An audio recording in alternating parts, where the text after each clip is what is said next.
My name is Simon Onyx, Assistant Undersecretary for Undead Affairs. Simply here to prepare you for what's about to come. Ebenezer Scrooge, you will be haunted by 3 spirits. You know the story, do you? Are you certain? You know what comes after the happy ending? Where is this place? Ebenezer Scrooge. You must admit, you lived a wretched life. I changed. Oh, please spare me. I changed. I promised the spirits. Your promise was too little and too late. Well, what of me then? You will still get a chance of redemption by helping others to find their own. Well, if you're both here, where am I? Dead Dead? as a doornail. The 4 of us are now dependent upon each other, for better or worse. Dependent on each other for what? Redemption. Your second chance will have to be here now, Ebenezer. The same as ours. So don't muck it up. It seems it takes both of you to save an angel. That young lady is who you have to save. We specialize in Christmas miracles. Oh, this should be interesting. Journey along for the untold twist in the life of Ebenezer Scrooge. The stakes are higher, the times unfamiliar, but the ultimate goal remains the same: redemption. Oh, and of course along the way there's music and laughter, good cheer and maybe a tear, if you're into that sort of thing, I suppose. Sometimes an ending is just a place for an all-new beginning, and this certainly is. Christmas, Christmas, how I missed you, Christmas.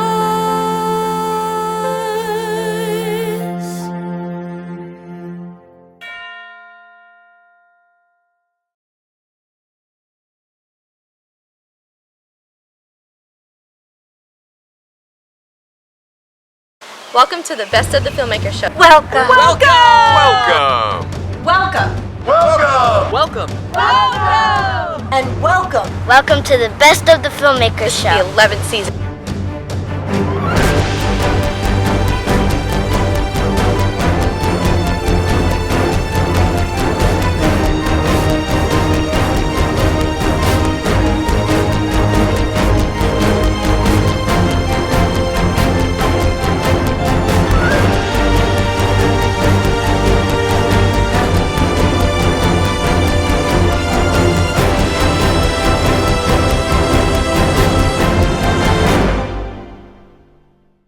We are here with Calvin Zanetti, part of the cast of Ebenezer the Traveler. Hello, Calvin. Hello, thank you very much for having me. So nice to meet you. Pleasure to meet you as well. So why don't you tell us a little bit about who you played in Ebenezer the Traveler, your character? So, I play Fred Scrooge, who is Scrooge's nephew, who you know from the original Christmas Carol story, and we kind of get to see a little glimpse of what he does after the events of the first story, going into this new continuation of Ebenezer the Traveler. Was that a fun part for you to play? It was, because a lot of what I got to do was very inferred. The character, I mean, you know Fred from A Christmas Story. He comes in around every holiday season to try and get his uncle to join him for dinner, and he's a foil to his uncle because he's very optimistic. He sees the good in everybody, even in someone who's as grumpy and mean as his Uncle Scrooge. Right. And eventually, of course, he does come, and you see that at the end of this film. And what's fun is you have to, for me, I had to take all of what you know from that story, and just for that little brief moment where he and Scrooge interact, just have all of that be there, that joy, that, you know, happy to actually see his uncle fulfill this want that he's had for this long time. That's great. Now, would you say your age is kind of similar to Fred's age in the movie, or do you think you were younger, older? I thought of myself as around like a few years older. Okay. You know, he's well established. He's married and he's got a great social group, especially around those holidays. And I'm still figuring out all of that for myself. So it's kind of nice to put myself in a position where, oh, I'm a few years ahead of where I would be. So how do I work to get to that? I like that. I like how you put that. That's great. So how familiar were you with A Christmas Carol? Did you grow up with it? Or? I did. Okay. I used to watch all different kinds of adaptations. It wasn't until the last few years where I started to get closer to my family, where I would, all of my cousins around the same age as myself, and we would, every winter break, never Christmas Eve, we had our own traditions for that. We would watch all of these different adaptations of A Christmas Carol. So There are many. there are many. So, you know, the Muppets Christmas Carol, the Disney one with Mickey Mouse, Patrick Stewart's, the Jim Carrey animated one from the 2000s, just all back to back. Do you have a favorite? And a favorite character, actor who played? I would say Michael Caine. It's just, he was not overly grumpy. He was not, I liked how nuanced his version was in particular for me. And it's very interesting that I feel like the most nuanced performance comes from the one where he's interacting with Muppets. But I think that's just what makes it so special too. I haven't seen that one. I'll have to probably It's check wonderful. that out, A lot of, so many people say it's a good one. Okay, so Michael Caine, you would say, okay. Did you know that there was a twist in the story? I did not. That's actually a good thing sometimes, right? It So was, you have the element of surprise, oh yeah. right? So how would you describe Ebenezer Scrooge? He is the kind of person that we can eventually see ourselves becoming, but also in the sense that, you know, life will take us through many paths, and what we do with the obstacles that are presented to us is how we go about our life going forward. So I like to think of someone as Ebenezer Scrooge as, you know, you can find yourself in a place where life is too heavy for you to hold up, and you know, the tiniest ounce of joy can just make you say bah humbug. But any kind of experience, any moment of goodwill, or, you know, holiday cheer or compassion that you'd find just in any moment day to day could help you go down a path where you do see the brighter side of things, or you're able to appreciate the color in life a lot more. I like that. I like how you described that. That's wonderful. Okay, so how would you say Ebenezer the Traveler is different from the others you've seen? What I like most about stories like Ebenezer the Traveler is they're not taking a very famous story and just adapting it for what it is. They're asking the question, you know, what happens after? And the thing about A Christmas Carol is it's one of those perfect stories where beginning, middle, end, done. You need to have a very good reason as to why you should talk about what happens next. So if you're seeing something like Ebenezer the Traveler, it means we found a good reason, and it's something you should listen to, and it could be very insightful to the original story in and of itself. It might even enhance it, or if you enjoy it for what it is, a good little add-on that reinterprets what's already been given. And that's what I like most about adaptations like this, is it's not saying this is what you like and we're just going to stick to the same thing because it's safe and it's what you know. Right. It's trying something different, and what people remember going forward, what becomes iconic over time, are when people take a risk and try something new and continue a story with a good reason. That's great. It's definitely unique. I've said this before. It's a very unique story. Oh, I agree. Yeah. Is there any pressure in taking on a role that everyone knows so well already? Yes and no. Yes, in the sense of, like, again, it's a Christmas Carol adaptation, so people have that sort of expectation of this is what Fred does, this is what he does in the story, but no, because we're seeing what happens after the fact. So it's kind of, you take what you know, and it kind of becomes a culmination of all those different adaptations of what you watch, and you're making something new of it. So I like that I'm able to take something pre-established and breathe new life into it, because, again, over time, I'm thinking, you know, this is a new way to interpret the character, and hopefully going forward where we get to explore who Fred Scrooge is, his relationship with his uncle and his family, and how even despite troubled times and what he's been through in his life, through what the story implies, why he's a good-natured, why he's an optimistic, glass half full kind of person. So to get the opportunity to try something new with it and to make a very simple character nuanced is kind of fun. That kind of trumps the weight of the expectation of what people already expect is something new and exciting to tackle. So do you think there'll be a 2? You know, I hope so. There is a very good possibility if everybody really enjoys the story, which I think they will. Absolutely. Absolutely exploring what new concepts are presented and how we expand upon, especially the mythology of Christmas and what that means, because it means multiple things to multiple different people. So if we continue that forward and we take what is very iconic and breathe new life into it, I think there's a possibility where you get to... So there's more of Fred. There's more to Fred than I think people realize, and there's a lot there that I feel like we could definitely... There's a story that is there to tell. Oh, well, I'm looking forward to learning more about Fred. As am I. So as a professional, do you think it was all done in one take? Was it in one take or quite a few of them? I think it's important to have different takes, especially given direction, given what you can do. There's a lot of potential, especially with we film my stuff in a couple takes. First few times was just running it and getting to know everybody. I worked with Emily Gates, who played my wife, and Jerry was wonderful as Scrooge. And in those first few takes, we kind of figured out how to build our relationship on camera. And then after talking with each other and understanding, you know, what was that dynamic like? What did we build? What was off camera? That work we did.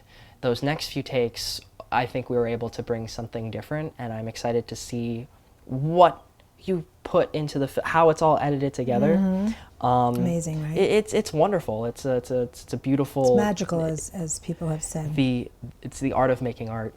Absolutely. Now, did you ever have the opportunity to meet your wife prior to filming or rehearsal, or was it you got to set and you met her?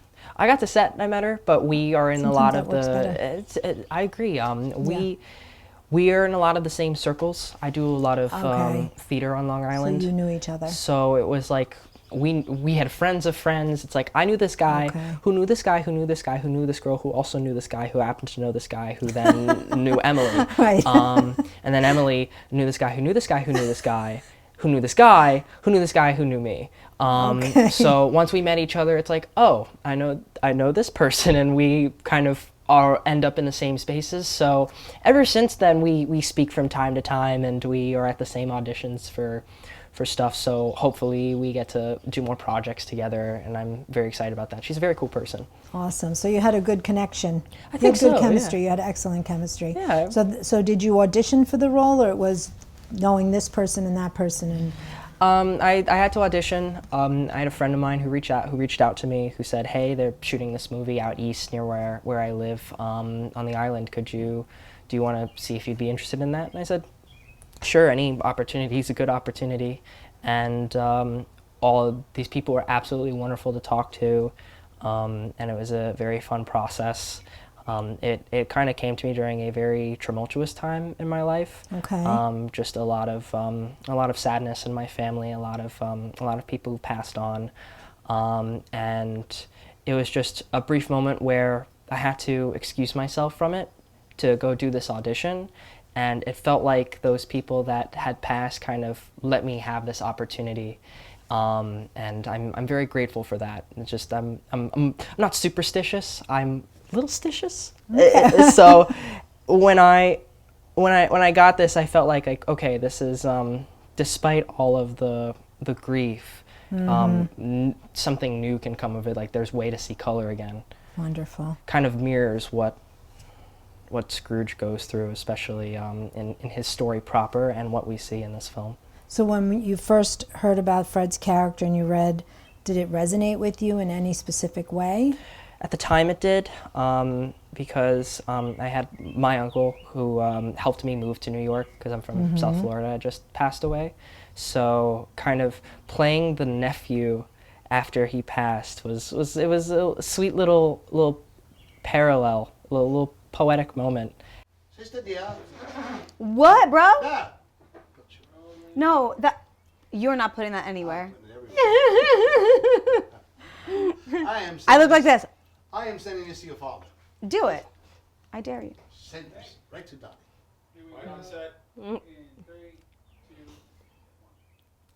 Hi, I'm so happy we get to sit down together. Oh, me too. You know, our last interaction was quite chaotic, was it not? Oh, it was wonderful, but it started out a little chaotic. A little chaotic. Yes. Yeah. So the call time. I remember that morning that we were supposed to shoot. I get a call. They said, "Where are you?" I said, "I'm home.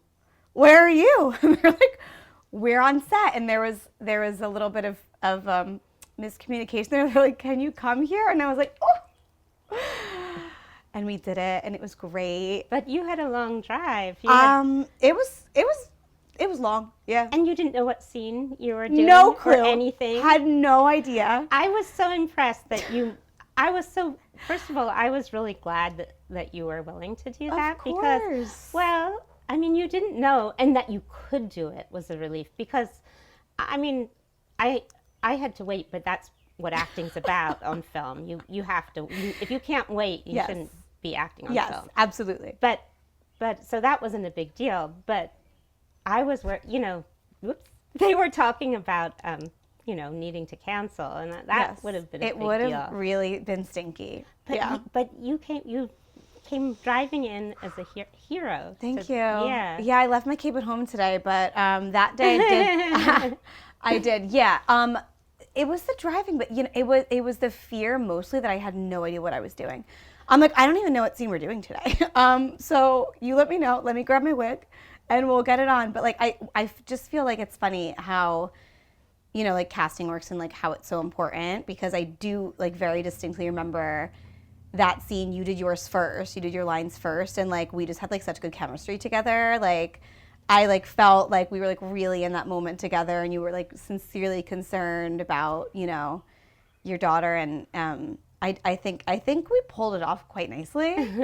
So thank you for your patience. Oh, well, I was just, you were, like I said, you were my hero. And also with the acting, you listened with your heart, which made my job easy. Sure. Because I felt like someone was really listening and caring. Yeah. And, what goes on, it feels very real when you're working with an actor who gives you that. Yes. So, well, thank you. it's funny. I was answering a question before, and they were saying, like, how, like, what's your process with like learning lines? And I was like, it's one thing to do it on paper, right, and like to kind of like learn it yourself. But then when you actually like bring it to life with somebody else, like there's so much more depth and meaning there. And I really feel like that was evident that day. Like I just felt like that was the perfect moment to demonstrate that, interacting with somebody else, the lines are so important. Yeah. And then being able to actually like bring them to life with some type of emotion and like connect with another human being is really what it's all about. And it was really special. It was fun. Yeah. I also hear though that you want to drink some tea with me. Yes, I would love that. What kind of tea do you like? I think licorice tea is my favorite. Licorice? I've never had that. I like black licorice? Yeah, and I don't even particularly, it's not like I'd actually go and eat black licorice. Sure. But I enjoy it as tea. Interesting. Yeah. That's so interesting. I'm interested in teas lately a lot, actually, because I'm finding, this is where my hippie side comes out, I'm finding that there's a lot of heavy metals in my tea bag. Did you know you're supposed to be drinking loose leaf tea instead? You're welcome. Wow. So something else to worry about. You're welcome. Yes. Thank you. You're welcome for saving your potential life. Again, hero part 2. So see if they have licorice tea and loose leaf, and then you can buy like a little tea kettle on Amazon, and it's like you put the loose leaf in there. Yeah. Interesting. That's just too much for me. You're like, there's chemicals in everything. Oh, no. Yeah. I am not made to be able to handle such a chore. It is a lot. So now, question about your character, right? So I know that you have a daughter yourself, right, personally. Mm-hmm. Were you able to draw from some of that experience as Mama in the show? Yeah? Oh, totally. I mean, I use substitution and then try to free it up to the character. But yes, this was being a concerned mother is Comes probably naturally. the easiest thing in the world for me Yes. because I lived it many, many years. Yes. So yeah. Does your daughter in like the arts too? Does she Yes. do this too? Oh, okay. So, Oh yes, I get to it's talk about my extra. daughter. Yeah, yeah, favorite you should subject. do. Oh, that's so nice. Have you ever worked together? Yes, a little bit. Okay. Yeah, yeah. She actually directs. Okay. Yeah, and she went to Tisch for Nice. film and TV, and she does all the different skills on the production end. That's so Yeah. nice. That is so special. It's Yeah. special that you guys get to share that bond together because I feel like people who don't do this industry, it's like it's like a different world, right? So like being able to kind of understand and relate to each other in that way, like I feel is just so like deep for your connection, right? So I think that's so special. It is. She blames me on going in that route. Oh because, no! So you did it first. Well, I stopped, but Sure. But I was, yes. So, but she blames me because she's an only child, and I was a single mom, so I was her playmate a lot of times. Right. You're like, run these lines with me. Well, it was like that. She directed me in all her. She loved, TV shows, and she had all the little characters of her favorite TV shows, and she would cast me to be the different characters and basically direct a scene with me since she could talk. That is so nice. So I never really did stop acting, come to think of it. Your passion has to come from somewhere, right? I mean, everybody, sometimes you're born with like the desire, but like you really have to see something to know that you want to do it. So that was that was her awakening, man. You did that for her. That's so nice. So I hope so. Well, she's doing well, so I guess so. So now tell me, what got you involved in acting? I signed up for the second grade school play. Oh, that will do it. That will do it. And I did a lot of theater, and then just transitioned into television and film, and they're so different. But they're also so similar, and I really love them both. I think with theater you have to be more, of course, theatrical, and I think TV and film is a lot more natural. Yeah. And kind of, I remember like there was like a learning curve there for a bit, like finding that balance of not acting.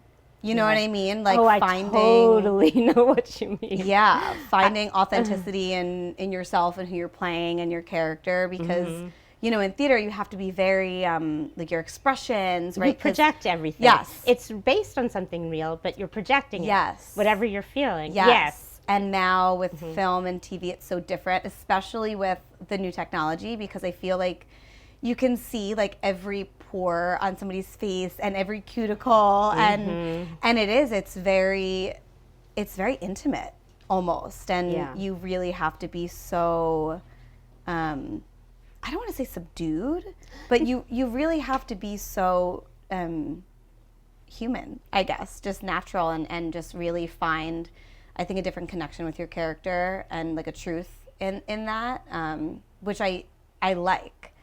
I like that aspect of it. I've forgotten what the meaning was. Lost so much, no longer care. So uncertain if I'd ever come around. Living life so unaware. You showed me how I was missing out on the things that mattered most to me. Letting go of all the weighing down of doubts. The magic of Christmas is what I needed to see.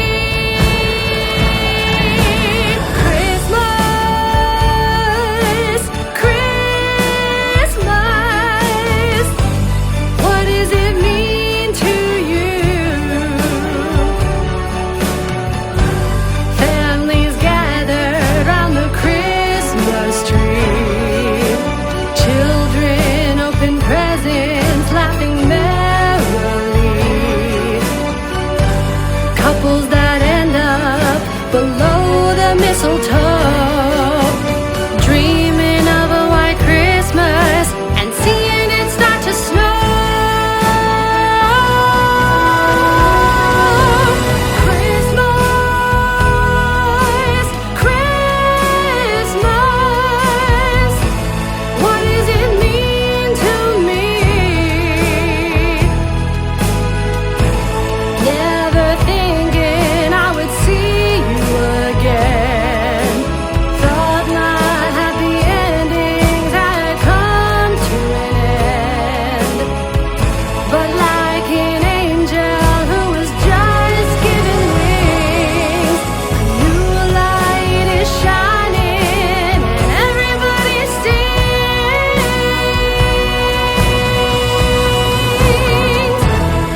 Christmas.